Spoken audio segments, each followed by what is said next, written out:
तो कौन आपन भी जानिया चाहूँगी आपंकर पुओ हम कि झील हम तो चलते आम जाना से विषय में कथा कौन कले आप जापर आपंकर पुओ हम कि झील हम तो देखो बहुत लोग बहुत प्रेडिक्शन करती ये सिम्पटम्स देखा पुओ हुए ये सिम्पटम्स देखा झील हुए मुझे बहुत जिन एमती शुणी एमती हेले पुओ हम सेमती हेले झील हम तो सेटा एक्चुअली पूरा रंग सेमती हुए आ तार साइंटिफिक रीजन मुझे कहूँ झील हवा पछरे साइंटिफिक रीजन हूँ गोटे फीमेल बॉडी रे एक्स क्रोमोजोम थाए आ मेल बॉडी रे XY क्रोमोजोम थाए तो पुओ हम कि झील हम यहाँ संपूर्ण रूप से बापा उपर ही डिपेंड करे से माँ किसी भी प्रकार हाथ न थाए तो कारण जेहेतु माँ बॉडी रे एक्स क्रोमोजोम थाए आ मेल बॉडी माने बापार देहरु XY क्रोमोजोम जिते आसे तो जदि से एक्स क्रोमोजोमटा XX क्रोमोजोम रे मिसिला ताहले से झील हम आ जदि बापा देहरु आसुवा Y क्रोमोजोमटा XX क्रोमोजोम सहित मिसिला ताहले एटा पुओ हुए तो यहाँ संपूर्ण रूप से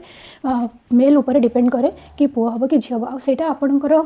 गर्भधारण टाइम रू ही डिसाइड हो जाए आपणकर पुओ हम कि झील हम तो ये सब सिम्पटम्स ये सब प्रेडिक्शन गुड़ाक सब एक्चुअली रंग ये किसी भी साइंटिफिक प्रूफ नुहे केवल आप सोनोग्राफी ही जानीपर आप गर्भर पुओ अच्छी कि झील अच्छी किंतु जोटा कि आम इंडिया इलीगल किछटा कंट्री अच्छी जो थी इलीगल नुहे से सेक्स डिटर्मिनेशन करपारती कंट्री से हूँ लीगल बट आम इंडिया से इलीगल जेहेतु तो आपन को अपेक्षा करने पड़ो आपंकर डेलीवरी हवा पर्यंत तो डेलीवरी है आप जापर कि आपंकर पुओ होती कि झील होती।